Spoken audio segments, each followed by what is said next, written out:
Hi, it's Sean McGee here, the Stop Smoking Expert, and welcome to part 2 in this mini-series where we examine the role of the subconscious mind and smoking.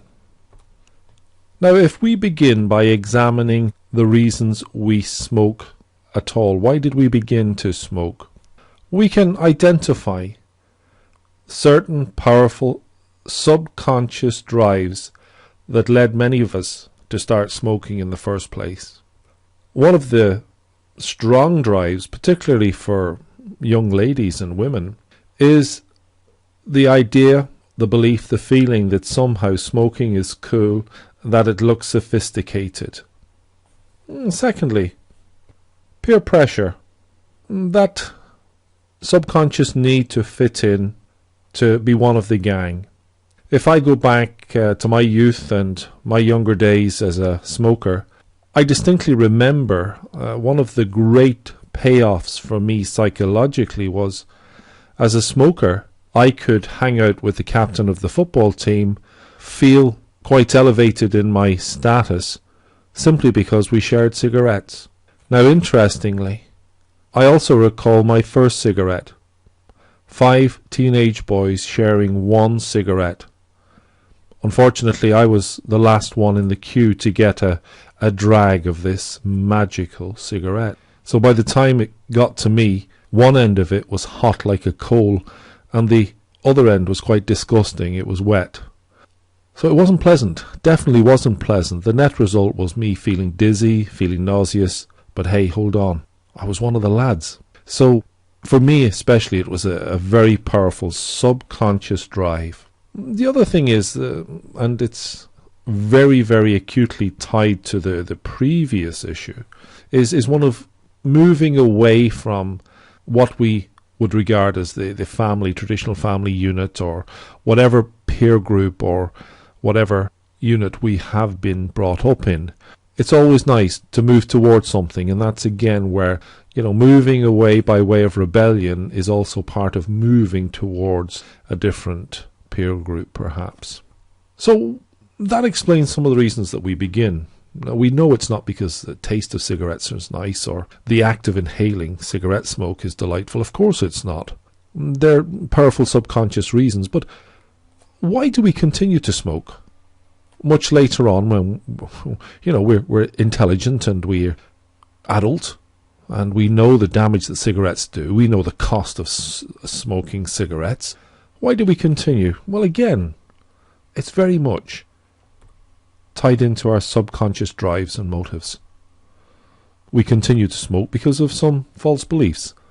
Misplaced beliefs, perhaps, is a better way to describe them. For example, the belief that somehow the cigarette helps me to think clearly.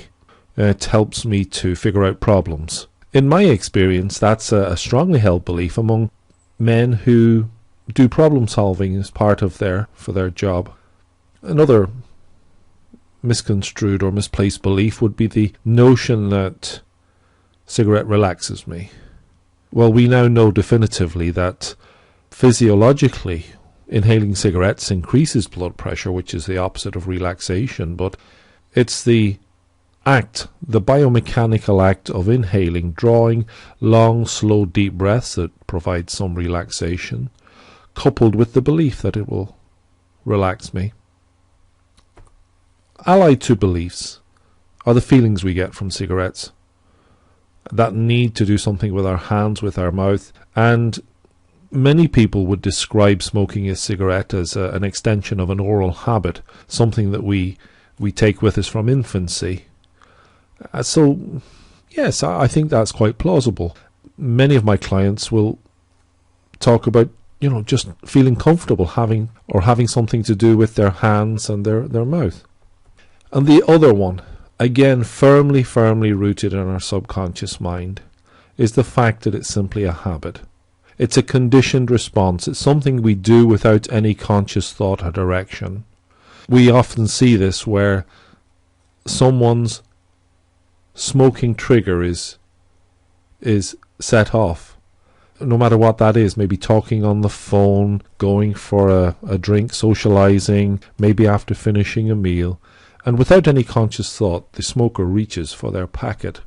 So where is this all taking us? Well, it's my contention that all of this points to cigarette smoking as being a psychological addiction rather than a chemical one.